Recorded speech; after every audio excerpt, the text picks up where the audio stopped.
Hello दोस्तों, मैं हूं आपकी अपनी आरजे निमिता और मैं लाई हूं आपके लिए एक और ख़ास स्टोरी जिसका नाम है इतना सा भरोसा। ये कहानी है ओमकार और आर्या की, यानी उमाया की। ओमकार तिवारी करीबन 24 साल का वो लड़का था जो म्यूज़िक इंडस्ट्री में नाम कमाने के लिए स्ट्रगल कर रहा था। वहीं दूसरी तरफ थी आर्या शंकर, जो एक बहुत बड़ी सिंगर थी।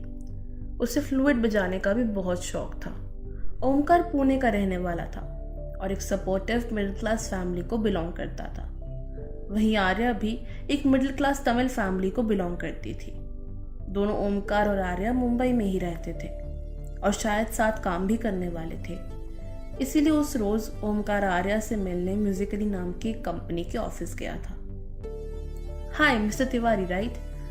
आर्या ने पूछा। Hi, yes I am Omkar Tiwari, you must be miss Arya Shankar. Omkar ने भी आगे बढ़कर कह दिया।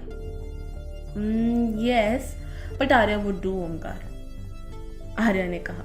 शायद वो ओमकार की बात में छुपा सरकाज़म समझ गई थी। So where to start from? I mean, कहाँ से शुरू करें Arya? Omkar asked.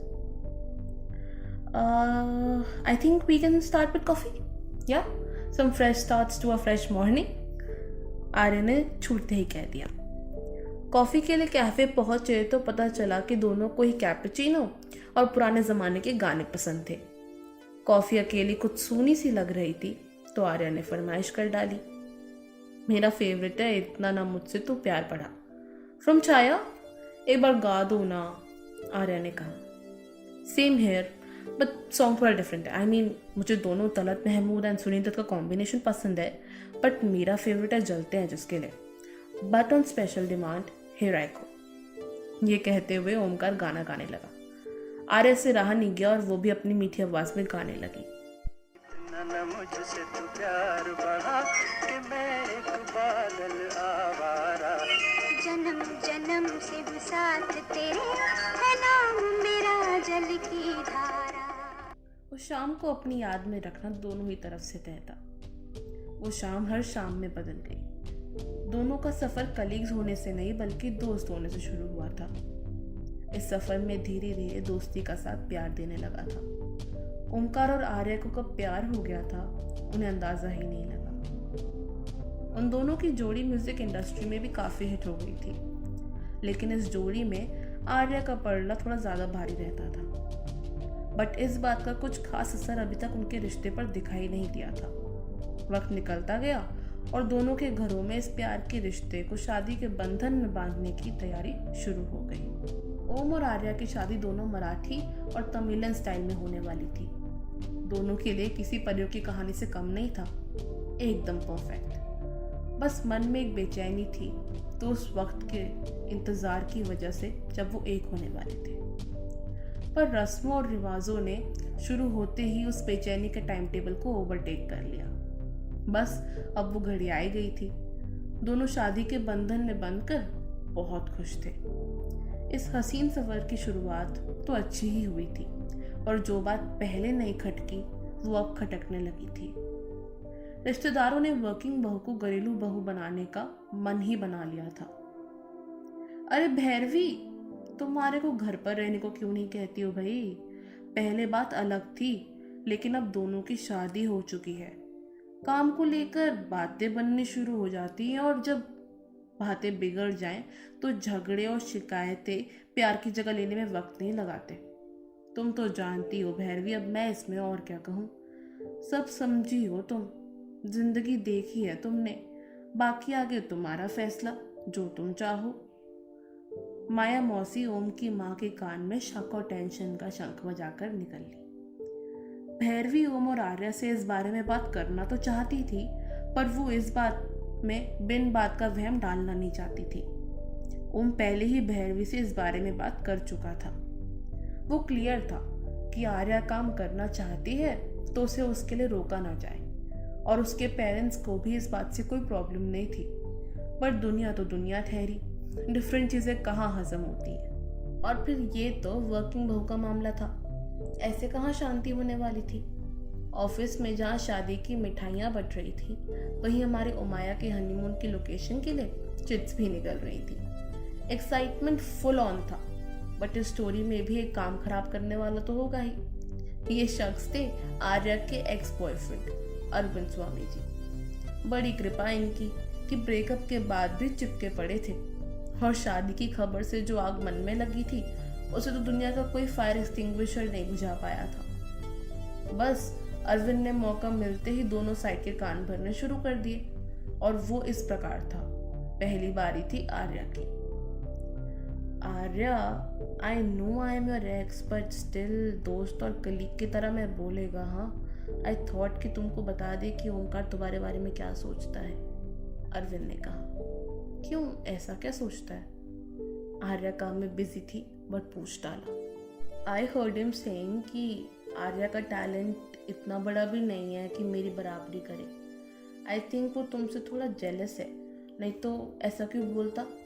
I am not trying to create any issues between you both, but things like this doesn't take long to spread ना। एक ऑफिस में अब तुम भी समझो सारा, बाकी it's you both who have to live together. मैं चलता है, हाँ, अरविंद कहकर चला गया। आर्या जानती थी कि Arvind wanted to create a rift between Om and her, but वो ये नहीं जानती थी कि वो ये सेम टेक्निक ओम पर भी यूज करने वाला था। नेक्स्ट डे अरविंद ने ओम के काम भरने शुरू कर दिए। हे ओम, अरविंद ने कहा। हाय, क्या हुआ अरविंद? ओम ने पूछा। वो I don't know if it is correct और नॉट, बट मैं छुपा भी नहीं सकता। आर्या वाज सेइंग कि तुम इस इंडस्ट्री का काबिल नहीं है और तुमको म्यूजिक का बिल्कुल भी समझ नहीं है। आई एम नॉट श्योर कि ये बात तुम दोनों के बीच में हुई है कि नहीं, बट अगर मैं तुम्हारी जगह होता तो मैं अपनी वाइफ से ज़रूर पूछता कि उसने ऐसा सबके सामने क्यों कहा, वो भी पब्लिकली, सब ऑफिस वाला के सामने। बाकी आशना मैम तुमको बुलाया, कहता एक फाइल मांगता है उनको, जी शायद तुमको मालूम होगा कौन सा है, अरविंद कहकर निकल गया। बट ओम उस बात को तो जैसे भूल ही नहीं पाया। उसके मन में वो बात जैसे टेप रिकॉर्डर के रिपीट मोड की तरह बार बार चली जा रही थी। कुछ दिन बीत गए और वो दिन आ ही गया जिसका अरविंद को इंतजार था। उन दोनों के बीच उस दिन खूब लड़ाई और बहस हुई। ओम का मेल ईगो शायद इतना हर्ट हो गया था कि वो आर्या की बात सुनने को तैयार ही नहीं था। बात इतनी बढ़ गई कि आर्या ने वापस चेन्नई जाने का मन बना लिया, बट वो अपनी बात क्लियर करके जाना चाहती थी। शायद इस शादी को बचाने का वो 1% चांस भी वो लेना चाहती थी। इसलिए वो अरविंद को मिलने उसके घर पहुंच गई। उसका प्लान था कि वो अरविंद का कन्फेशन रिकॉर्ड करके उनको भेज देगी। हाय अरविंद, आर्या ने दरवाज़ा खुलते ही कहा। हाय आर्या, क्या हुआ, तुम इधर? अरविंद ने पूछा। अरविंद, मुझसे गलती हो गई कि मैंने तुम्हें छोड़कर उस ओमकार को चूज कर लिया।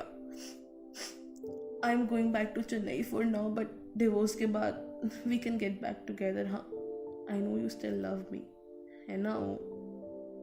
आई मीन अरविंद, आर्या ने रोने की एक्टिंग करते हुए कहा। हाँ, I love you Arya, but I have to confess कि मैं तुम्हारा और ओम का लड़ाई करवाया, उसका कान भरा ताकि तुम मेरे पास वापस आ जाए। I am sorry for that, Arvind ने कहा। I don't believe you Arvind, मुझे नहीं लगता तुम ऐसा करोगे। प्लीज़ तुम ओम की तरफदारी मत करो ताकि ओम और मैं वापस साथ आ जाए। इट्स ओके अरविंद, तुम्हें ये सब करने की ज़रूरत नहीं है। मैं जानती हूँ तुम बहुत अच्छे हो। बाकी मैं वापस आके इस बारे में बात करती हूँ तुमसे। बाय। हाँ, आर्या कहकर वहाँ से निकल गई। उसने अरविंद का कन्फेशन रिकॉर्ड कर लिया था और वही उसने ओम को भी भेज दिया। फिर वो एयरपोर्ट के लिए निकल गई। ओम वो कन्फेशन सुनकर हैरान रह गया था। उसके पैरों तले तो जैसे ज़मीन ही खिसक गई हो। उसने तभी के तभी आर्या को कॉल किया। हेलो, हाँ ओम, आर्या ने फ़ोन उठाते हुए कहा। आर्या, प्लीज़ मुझे माफ़ कर दो, मुझे इस बात का ज़रा भी अंदाज़ा नहीं था। I am really sorry, please मुझे छोड़ के मत जाओ, ओम ने कहा। ओम, मैं माफ़ तो कर दूंगी तुम्हें, बट भूल नहीं पाऊंगी। एक रिश्ता सिर्फ प्यार से नहीं बल्कि भरोसे से भी चलता है, और हम उसमें फेल हो गए हैं। तुम्हें मुझ पर इतना भरोसा भी नहीं था कि मैं तुम्हारे अगेंस्ट कभी ऐसा नहीं बोलूँगी। आई नो कि तुम अरविंद को नहीं जानते, बट मुझे तो जानते हो ना। फिलहाल मैं चेन्नई जा रही हूँ और शायद यही ठीक होगा कि हम एक दूसरे से थोड़ी देर के लिए दूर रहें। बाकी बाय ओम, आर्य ने कहकर फ़ोन रख दिया। आर्य और ओम दोनों को ही ये बात अच्छे से समझ में आ गई थी कि हर रिश्ते की नींव भरोसे पर टिकी होती है, और भरोसा हिल जाए तो वो नींव भी हिल जाती है। तो दोस्तों, ये थी आज की कहानी। बाकी ऐसी और कहानियाँ सुनने के लिए जुड़े रहिए हमारे साथ एवरी संडे। तब तक के लिए good bye and take care. जो किए फासले ही मिले, राहें जुदा क्यों हो गई, ना तू गलत ना मैं सही, ले जा मुझे साथ तेरे, मुझको